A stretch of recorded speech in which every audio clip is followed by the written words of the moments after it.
On January 20th, 2025, Donald Trump withdrew from the Paris Treaty. The Paris Agreement is a legally binding international treaty that aims to reduce greenhouse gas emissions and limit global warming. This is the second time that Trump has withdrawn from this treaty. The first time was effective November 4th, 2020, and was only effective for 4 months before Biden re-entered the treaty.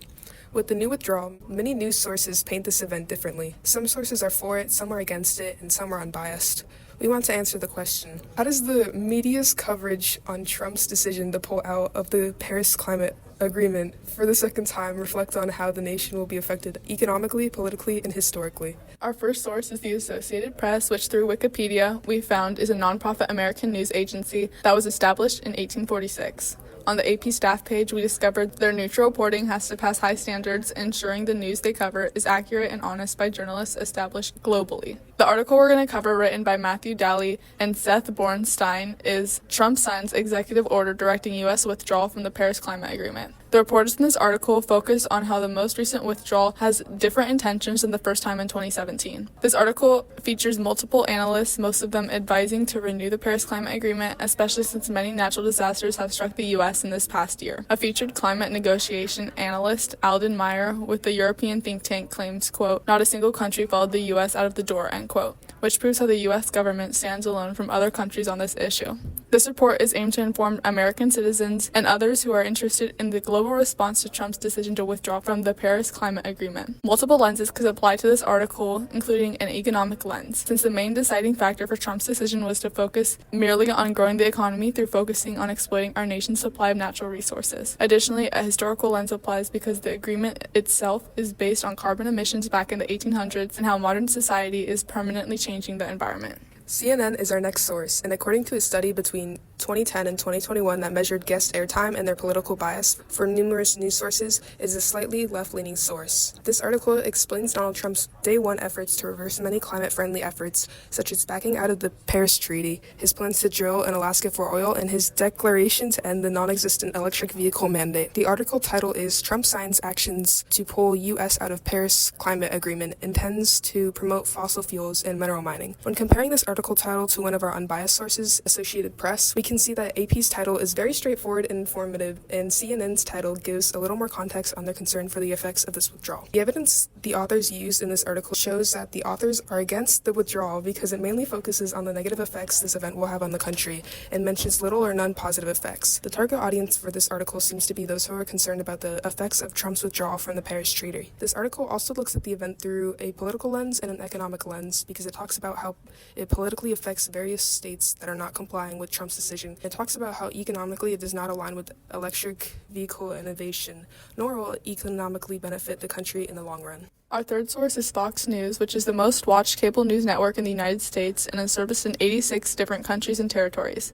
It's a conservative news and political commentary channel that has been identified as biased towards the Democratic Party, including some false reporting. According to the Advantage Bias Media Chart, the Fox News website, which we referenced, leans right, which supports our research. This article, written by Aubrey Spady, was published on December 16, 2024, titled, quote, "A potential second withdrawal from the Paris Climate Treaty under Trump could look different than the first U.S. exit," end quote. To begin with, this article highlights how Trump's decision to withdraw from the treaty could influence other leaders to follow, which is a topic that was not discussed in other more neutral articles like the Associated Press. Furthermore, H. Sterling Burnett, a director of the Arthur B. Robinson Center on Climate and Environmental Policy at the Heartland Institute, claims, quote, "Paris encourages the U.S. to agree to emission reductions that are both unnecessary from a climate perspective since we don't control the climate, but which do place substantial costs on Americans," end quote. The United States is the second largest carbon emission contributor in the world, so the restrictions of the agreement would definitely have an environmental impact.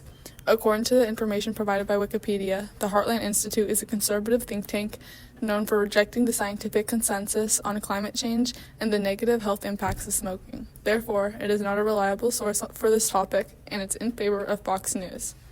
Later in this article, they feature more people who are in the Conservative Party who believe the Paris Climate Agreement only holds the U.S. back from growing economically and doesn't make a real difference in the environment.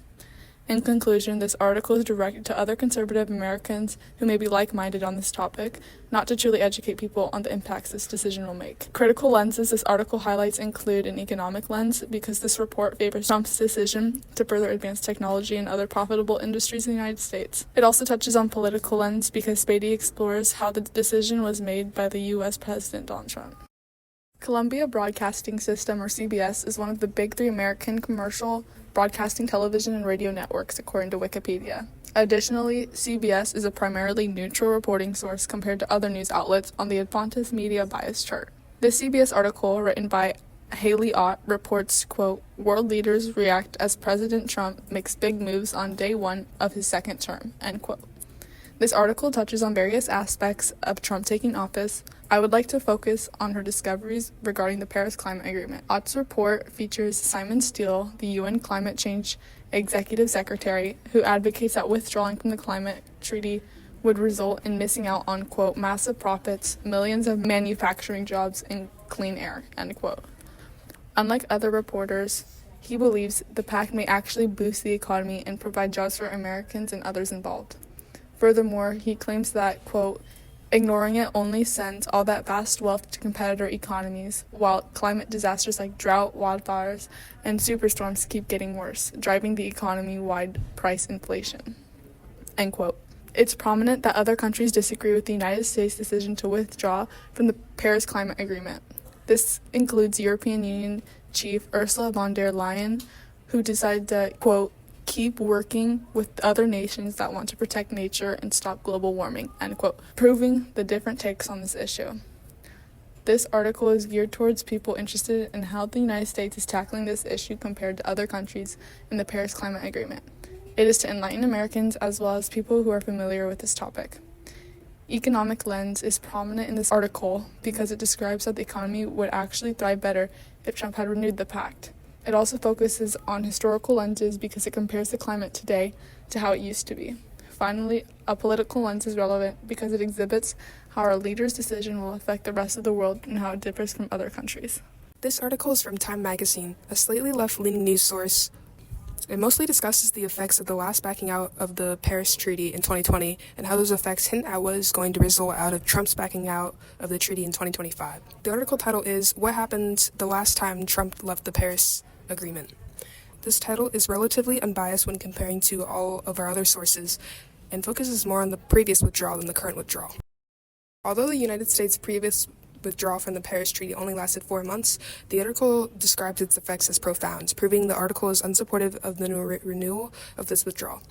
The article believes that the withdrawal halted vital contribution to climate finance and damaged the United States' credibility to the rest of the world, making the country seem unpredictable and unreliable. The article dives into the idea that this withdrawal is economically bad for the United States, as during the 2020 withdrawal, other countries took the opportunity to promote themselves as leaders of the global green energy movement and began to capitalize on that fact. The target audience is those who are concerned about the effects of the 2025 Paris Treaty withdrawal and how it will compare to the effects of the previous withdrawal. This article looks through this issue through a historical lens, as it primarily talks about the effects of the previous withdrawal from the Paris Treaty. This article also looks through the issue through an economic lens, as it mentions how the 2020 withdrawal positively affected the United States competition. Now let's circle back to our original question. How does the media's coverage on Trump's decision to pull out of the Paris Climate Agreement for the second time reflect on how the nation will be affected economically, politically, and historically? Most unbiased sources like AP and CBS feature reporters that don't recommend retreating from the pact and focus on how none of the other countries involved in the agreement followed the United States' decision to withdraw. The reports also focus on the history and impacts the contribution could make and the goals of the agreement. Most left-leaning articles like CNN, New York Times, and Times Magazine stressed about the negative effects of this withdrawal and what the unfortunate future of our climate will be, and only reported on facts and statistics that supported these opinions. They emphasized how it will negatively affect the U.S. economically through the promotion of their competition, how it will politically affect the U.S. due to them now being the fourth country not to be a part of the Paris Treaty, and how it will historically affect the U.S. by reflecting on how it has affected the country's climate goals in the past. Our one right-leaning source, Fox News, reported that the United States will not make an impact on global carbon emissions and how withdrawing is favored in order to grow the U.S. economy. They also feature analysis from notoriously conservative backgrounds, consequently skewing their information.